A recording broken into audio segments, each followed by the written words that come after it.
Gripping the rope tight, I look over my shoulder at the cameraman. He looks at me and nods. I nod back.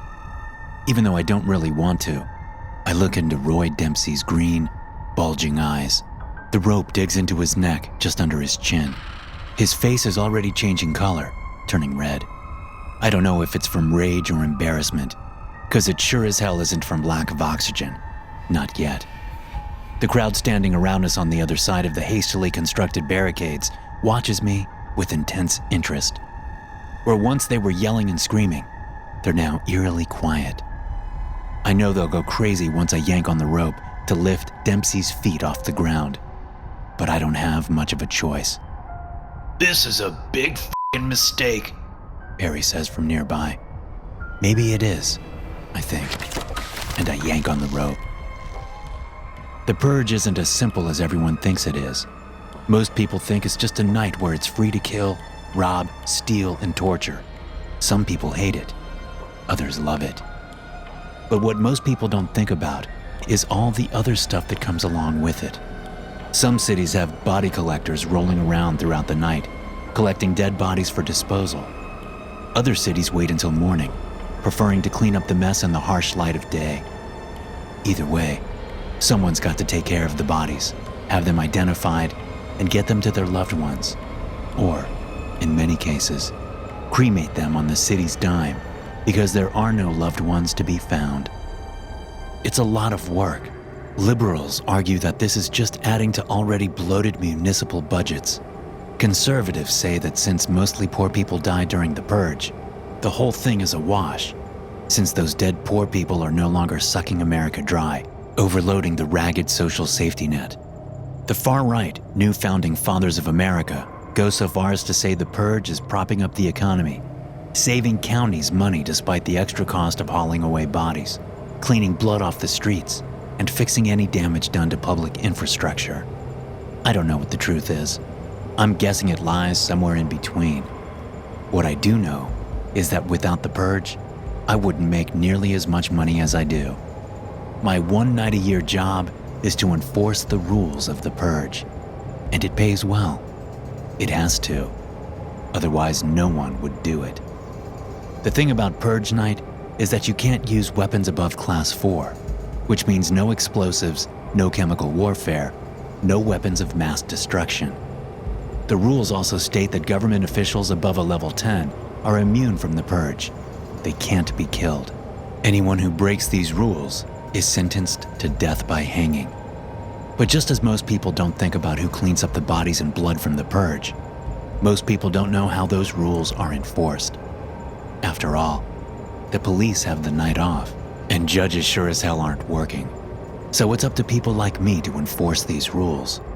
And usually, it's pretty straightforward.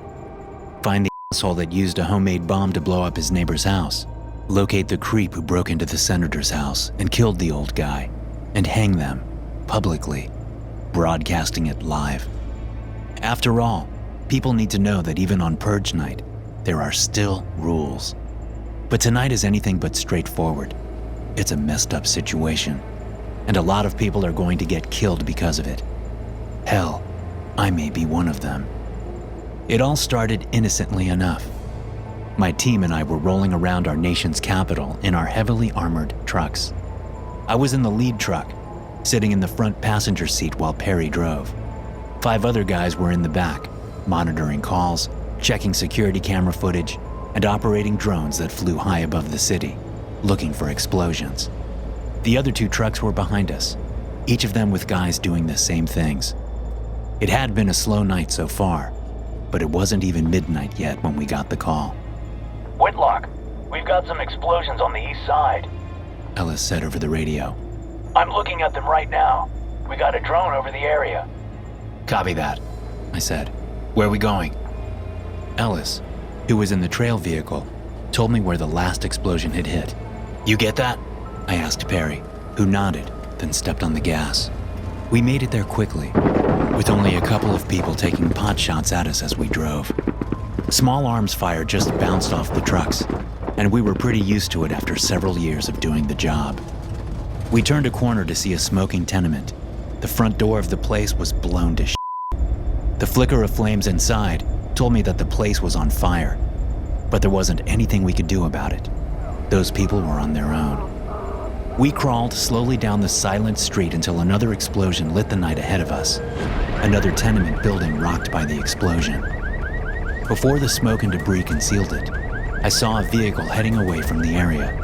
It was a black SUV, and I told the other 2 trucks to move onto parallel streets while we closed in. I knew the SUV was quicker than our heavy, RV-sized vehicles, and I didn't want to have to call in the more maneuverable but also more vulnerable backup units. Hang back until the trucks are in position, I said to Perry. We kept the SUV in sight far up ahead until I got the call from both vehicles. Okay, I said. let's do this. Perry hit the gas just as another building in front of us exploded. I figured whoever was in the black SUV had somehow gotten their hands on a grenade launcher and was firing it from inside the vehicle.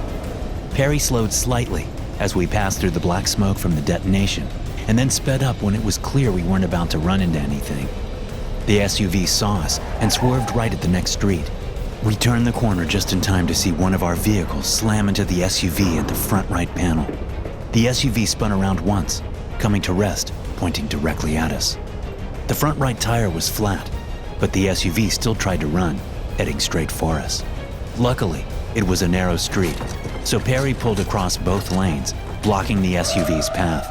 I grabbed my Benelli M4 tactical shotgun out of its holder next to my seat and jumped out. The SUV started backing up, so I hurried over and blew the front left tire out. Then I pointed the gun at the windshield where the driver's head would be. Get out of the vehicle! I yelled. After several long moments, 3 of the doors opened. By then, the vehicle was surrounded by my men, all ready to fire if need be.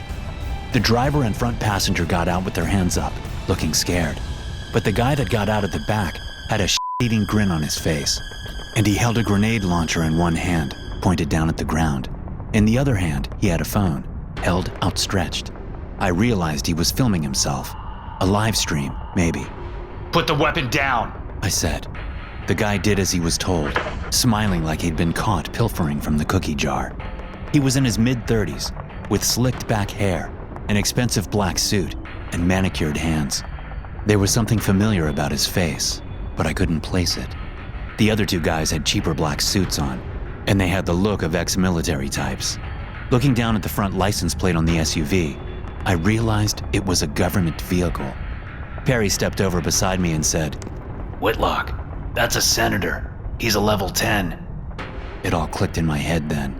He'd been in the news lately, mostly for the outlandish shit he said pretty much every time there was a microphone placed in front of him. His name was Roy Dempsey, elected to the U.S. Senate last November. Put the phone down, sir, I said. No can do, boss. He said to me. My followers need to see that I'm unharmed. I'm a level 10 after all. You can't touch me. He laughed after he said this, a shrill, maniacal sound. You've used explosives on Purge night, I said, walking toward him. You're sentenced to death by hanging. Being a level 10 only protects you from murder. It doesn't mean you can kill people with explosives. Bullshit, he said, but he wasn't smiling any longer. I stepped up to him and reached for the phone, but he ducked away. These fascists are going to kill me, he said into his phone. Come down here and stop them. They can't do this. They can't. I'm a level 10.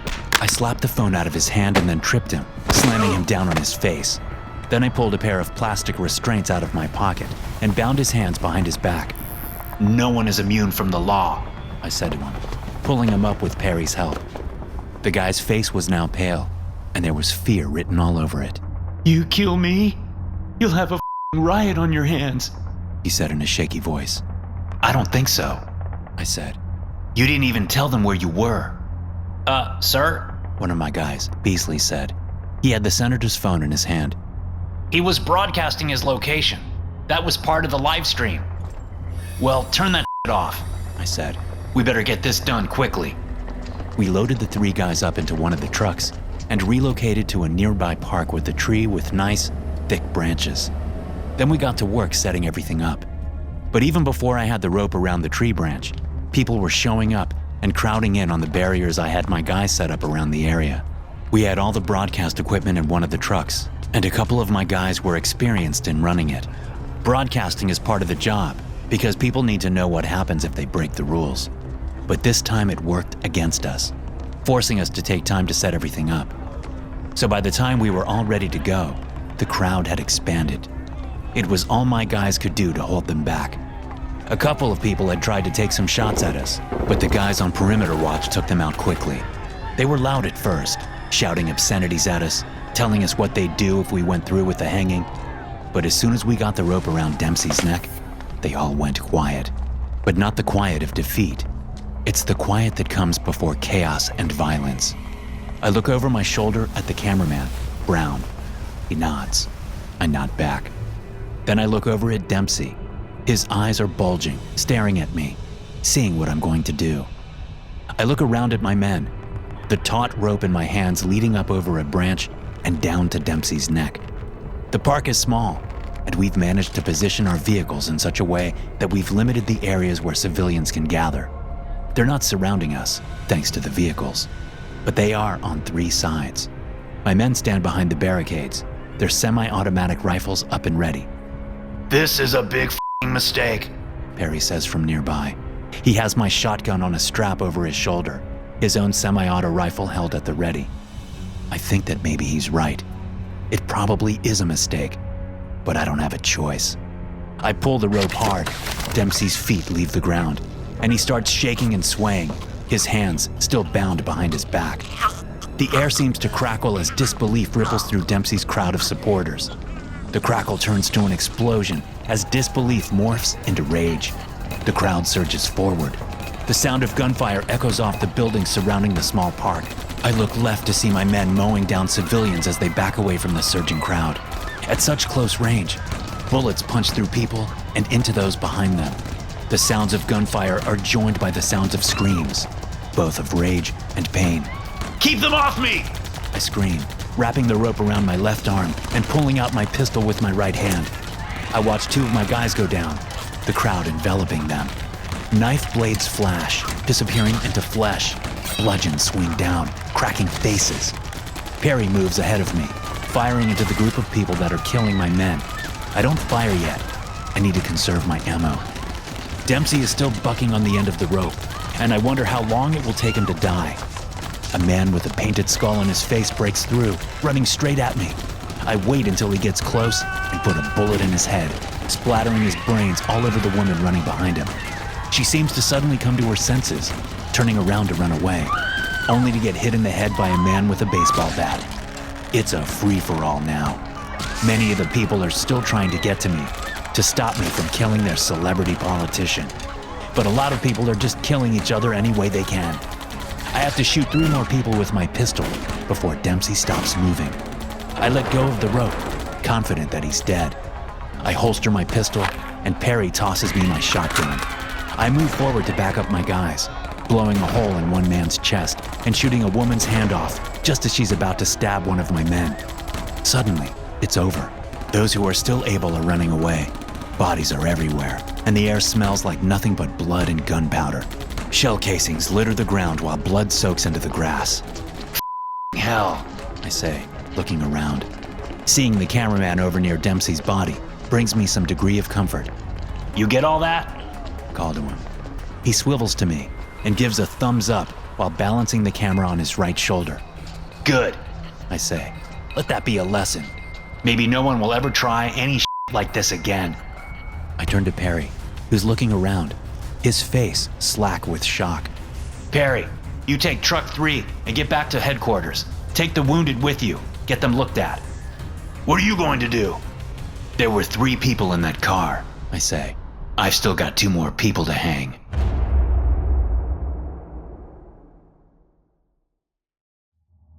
I left my house just as the Purge announcement commenced.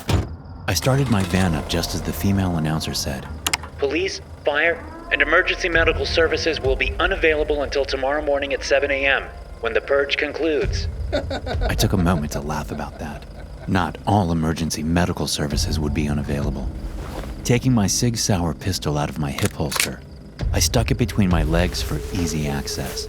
Safety on, so there was no risk of shooting myself in the junk. As I pulled out of my driveway, I spotted one of my neighbors at his mailbox. I came to a stop next to him. rolling down the window and talking to him through the bars affixed to the outside of my door. "Jacob, you better get your ass back inside. You know what time it is?" Jacob, a grumpy old man who must have been pushing 90, sneered at me. "Any asshole want to shoot me while I'm getting my mail? I welcome them." As he said this, he lifted his right hand out of the nasty brown robe he was always wearing, showing me a hand cannon of a revolver. Laughing, I put my hands up in surrender. "Besides," Jacob said, "you're the crazy son of a bitch who's going out into the city tonight of all nights. You think you and your second-rate ambulance really make a difference out there?" "I don't think we do," I said. "I know we do." "Well, I hope you don't get your head blown off tonight. Good luck to you, Jamal." "I'll be all right. It's an unspoken rule that you don't shoot the medics." "Yeah, it is until it ain't," Jacob said, turning away and waving his mail at me dismissively. "Stay inside, old man," I called after him, pulling away. He flipped me the bird, which got me laughing again. It took me a little over 10 minutes to get to Dylan's house, so it was about 7:15 by the time he got into the passenger seat of the van-turned-amateur ambulance. Sunset was around 6:45, so by the time I got to his place, it was full dark. "Ready to do this?" I said. Dylan looked at me sideways. "Hell yeah," he said. Dylan had black hair cut close to the scalp and a big, bushy black beard. He had icy blue eyes and a big scar over his right eye. Plus, he was 6'4" and about 225 pounds. The dude was intimidating as hell, so me asking him if he was ready was a kind of joke. I'm no slouch, but I'm not nearly as intimidating as Dylan. If Dylan ever called and said he didn't want to go out on Purge night, I'd probably stay home too. We were a team. We watched each other's backs. I pulled out of his neighborhood and headed toward downtown Phoenix, where the action usually started earlier in the night. As the night went on, the action would move out of the downtown area once everyone got tired of trying to break into the stores down there. By the time 3 a.m. rolled around, we'd be out in the suburbs more, although we'd stick close to the central city and Encanto Village areas. "You see anything going down as you drove to get me?" Dylan asked. "Not really," I said. "Some people trying to break into a convenience store. I heard some gunshots. That's about it." As soon as I pulled onto I-10 to head downtown, I saw a roadblock in the middle of the wide freeway. There were 10 SUVs parked across the road, and guys with skull masks and guns behind them. "These guys again," Dylan said as I slowed down. "Must have worked well last year," I said. "You want to turn around?" "Nah, they should let us through. Plus, anything goes down, we both got our vests on." Dylan was right. We were both wearing bulletproof vests, and the van was armored. If we needed to, we could plow through. 2 of the men with skull masks came around their SUVs as we approached, pointing their semi-automatic rifles at us. I pulled my Sig Sauer P320 pistol out from between my legs and held it at the ready, but out of sight. I flipped the safety off and rolled down the window. "The f*** you think you're going?" the guy said through his grinning skeleton mask. It was one of those that left the top half of the face uncovered, so I could see the guy's eyes under his hat brim. He didn't look happy. "Downtown," I said. "We're medics. See the big red cross on the van?" "Don't f*** with me, boy," the guy said. "I could just kill you right here, right now." He brought his barrel up and pointed it between the bars at my face. "Same," I said, raising my pistol so he could see that it was pointed at his neck. "But I don't want to. I'd rather stay alive. So if one of your crew gets hit tonight, we can come help him out." "Yeah? How would you do that?" "Here," Dylan said, holding up one of our cards. He rolled down his window and gave it to the guy on the side of the van, slipping it between the bars. "Give us a call and we'll come running. That's what we do." The guy pointing his gun at me looked between the 2 of us, thinking. Finally, after several long seconds, he lowered his gun. "All right, fine," he said. He turned and called to one of the guys behind the roadblock. "Let them through." I nodded at him and then re-engaged the safety on my pistol and tucked it back between my legs. The SUV ahead moved out of the way, and we drove slowly through. I hope that asshole calls tonight, all shot up, Dylan said. He'll have to wait, and he'll keep waiting. Hey, that's bad for business, I said. We don't want to get that kind of reputation. We got a good thing going here. We'll have more work than we can handle tonight. I got a feeling. Yeah, maybe so. Maybe so. I'll be happy with 4 or 5 good calls. If we get home safe after 4 good ones, I won't complain. Dylan grunted in agreement. I got off the 10 near the airport and headed east on Washington, each of us scanning our side of the road for purgers. Check it out, Dylan said as we were coming up on a dispensary. Muffled gunshots and the accompanying muzzle flashes erupted from inside the store. Here we go, I said, turning into the wide parking lot and stopping, but leaving enough distance between us and the shop that I could drive away if needed. We stared out of the reinforced, bulletproof windshield at the store. There was a lifted 4-door Ford pickup truck idling outside. Sure enough, not a minute passed before 3 men came running out with backpacks that looked full to the brim. I knew that no dispensary would be stupid enough to leave cash in the store for the purge, but they surely had a lot of weed in there. Or, at least they did before those guys showed up. The pickup truck squealed out of the parking lot, passing us without incident. I pulled up quickly, taking the spot they just vacated. Dylan jumped out of the van, heading into the store to check it out. I could hear him calling out, "Medic! Anyone need help?" over and over again as he made his way to the smashed door. I kept my head on a swivel, checking my mirrors and monitoring the dispensary. Soon enough, Dylan ran out and signaled me inside. I jumped out, gun in hand, and opened the rear doors, reaching in to unlatch the gurney. I pulled the bed on wheels out and met Dylan at the door. He was carrying a middle-aged woman with a bullet hole in her upper chest. He plopped her down on the gurney, and we wheeled her to the back of the van, then pushed the bed inside. We both got inside, and I closed the back doors. "Anyone else in there?" I asked. "Middle-aged male, shot several times in the abdomen." "Well, at least we have one," I said. Dylan nodded as he started stabilizing the unconscious woman. I heard gunshots from outside. They weren't close, but I had to check them out, so I jumped up into the front seat and looked around. An SUV rolled past on Washington. A man with an AK-47 standing halfway out of the vehicle's moonroof fired randomly. I watched the SUV pass by, the man seemingly oblivious to our presence. But at the last moment, the man turned and looked right at our van. He banged on the roof and started yelling at the driver. We're about to have a problem," I said. "You got this?"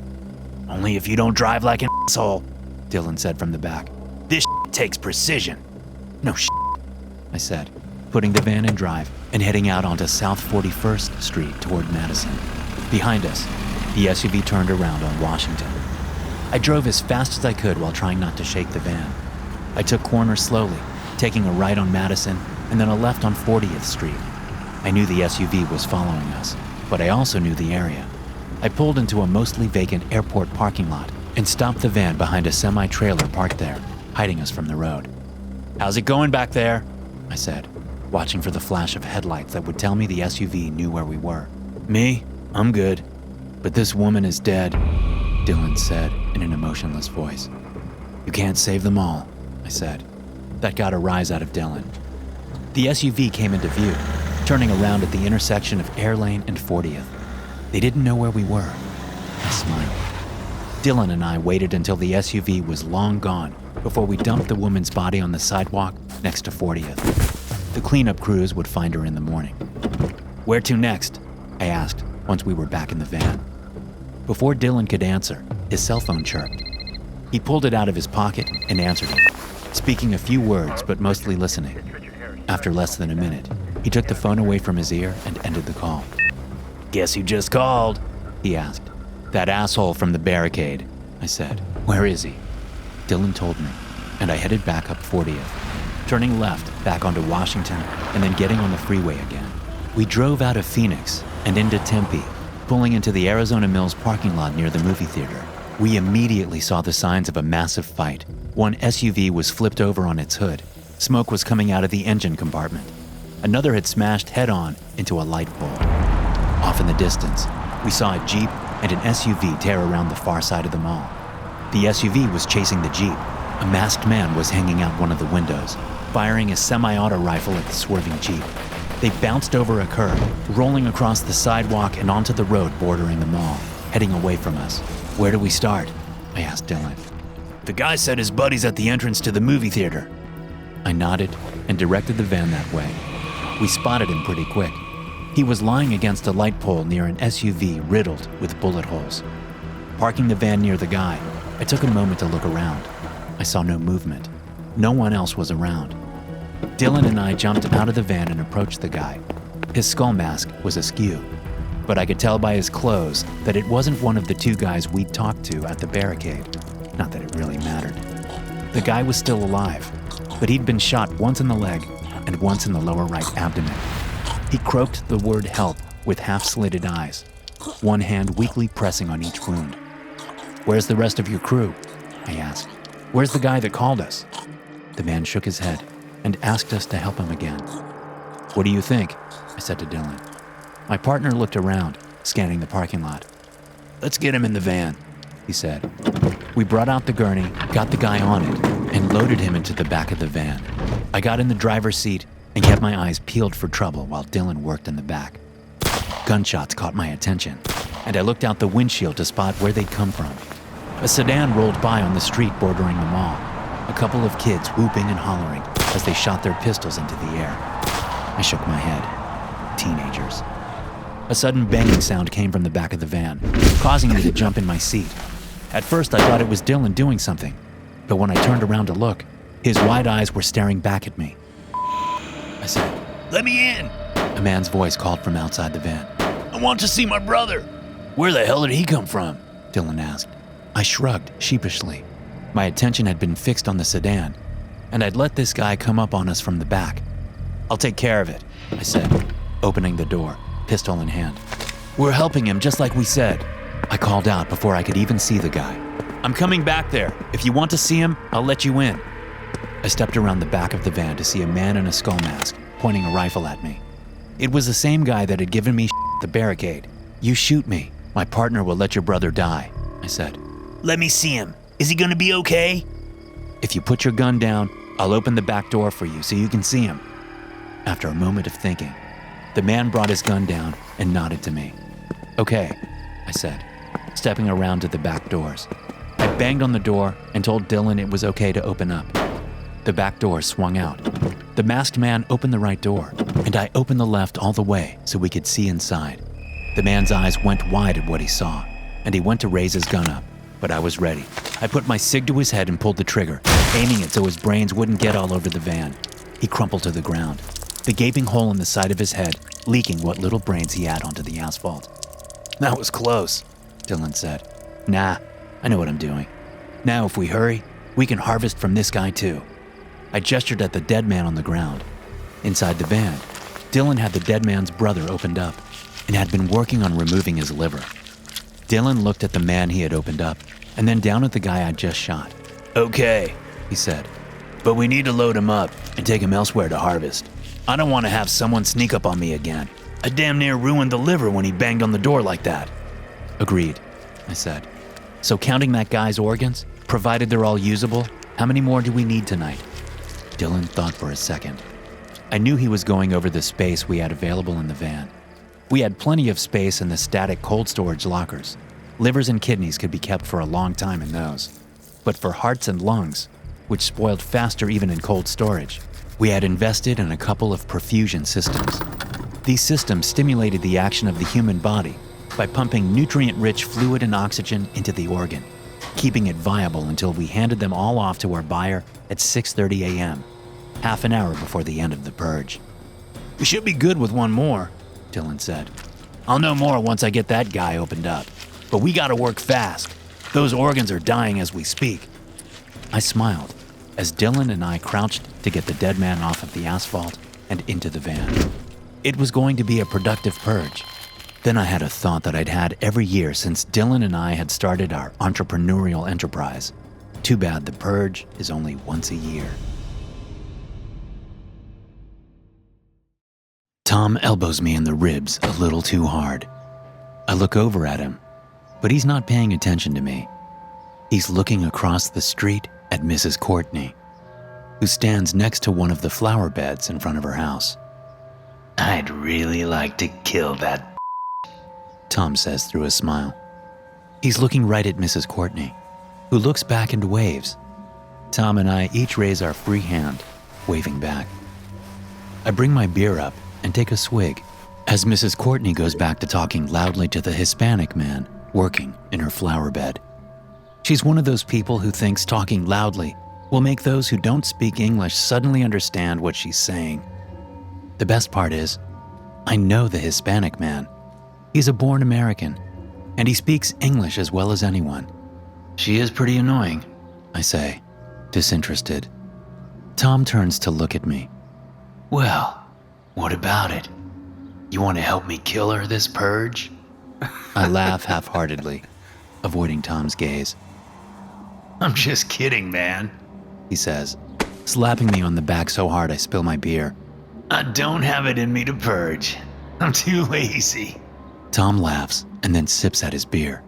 Tom lives next door to me, and I somehow let myself get sucked into this daily habit of having beers with him in the yard.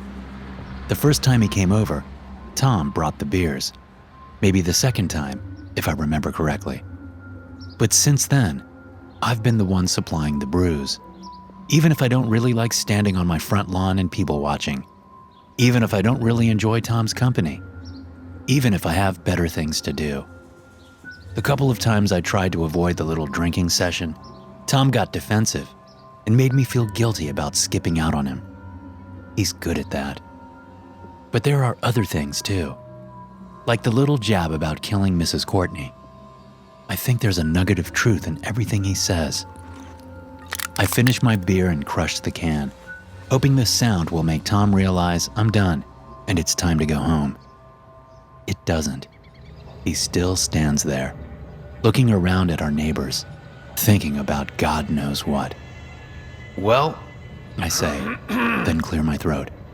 That's it for me. I'll see you, Tom. You're done already? He says, a whiny tone in his voice. Yeah, dinner will be ready soon. Time flies, huh? Tom says. Sure. I turn, heading over to my open garage to throw my can in the recycling bin before heading inside to close the door. Hey, Dennis, Tom says from behind me. I can tell by his tone that he's about to ask me for something. What's up, Tom? I ask, turning around. You mind if I borrow your edger? The edges of my lawn are looking pretty hairy. Don't you still have my power saw, Tom? I ask, thinking that it always takes him several weeks to get borrowed tools back to me. Do I? I don't think so. I think you do, Tom. I've been putting projects off because I don't have it. All right, well, I'll tell you what. Let me borrow the edger, and I'll get them both back to you by the end of the day tomorrow. I don't know, Tom. I'd feel better if you brought back the power saw. I don't like to loan out more than one tool at a time, I say.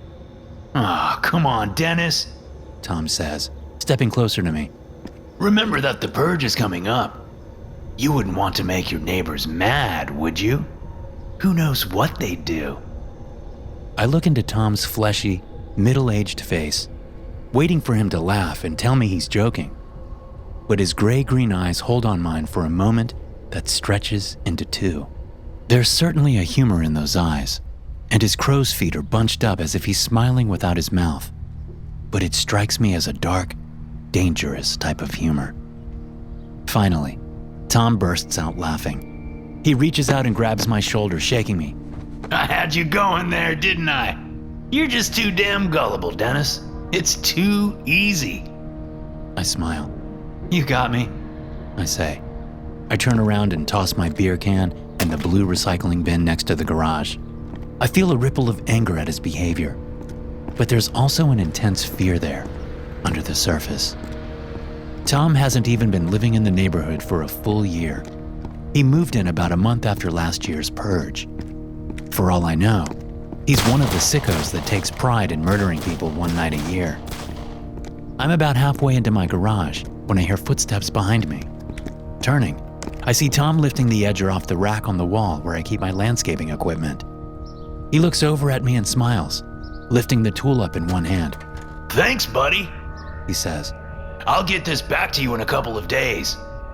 I open my mouth to object, to point out that he said he'd return it tomorrow, but he's already walking away. What a prick. I say, hitting the button to close the garage door. Sandy, my wife, is in the kitchen, heating up leftovers from the night before. I grab a glass and fill it with water to wash down the beer. How was that? She asks, as she usually does after my little sessions with Tom. I roll my eyes. That guy is something else. You want to switch? Sandy says. I'll deal with Tom. You deal with Kathleen. I think about that for a moment, smiling. I don't know. She seems just like as much of a handful as her husband. She caught me as I was getting home today, Sandy says. Stopped me in the street in front of their house and kept me there for a good 5 minutes with her inane talk. They're perfect for each other, I say. Oh, and I'm starting to think that they're purgers. I perk up at this, curious. What makes you say that? Just some things she was talking about, Sandy says. Nothing concrete, but little things about how the Purge saved our country. You know, that line of crap. Yeah, I say. Tom's the same way. Only he makes these terrible jokes about it. Like he's threatening me, but he plays it off as a joke. Sandy stops stirring the reheated rice and looks at me.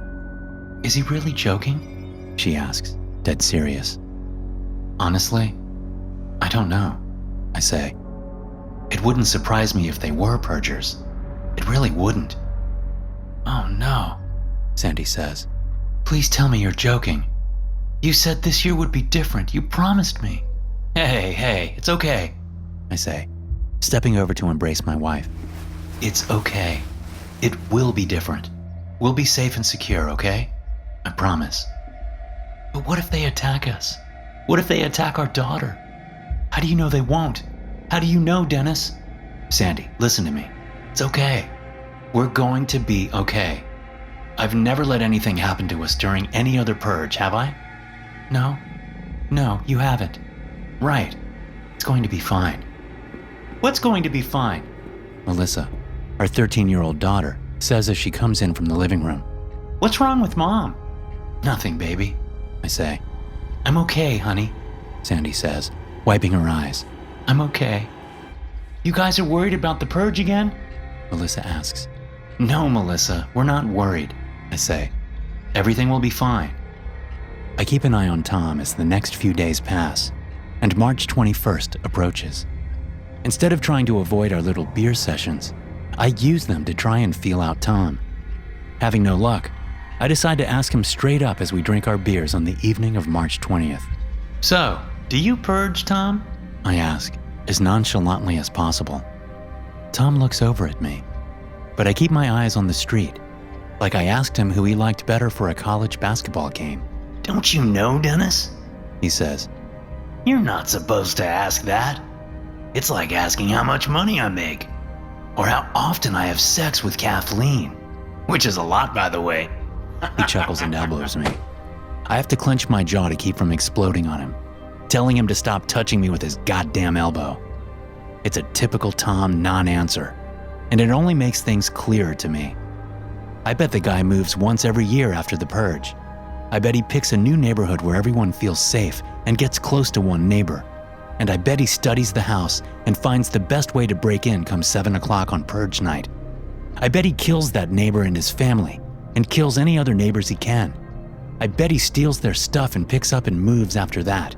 He's going around making a career out of the purge, and no one can touch him because it's legal for 12 hours, starting on March 21st at 7 p.m.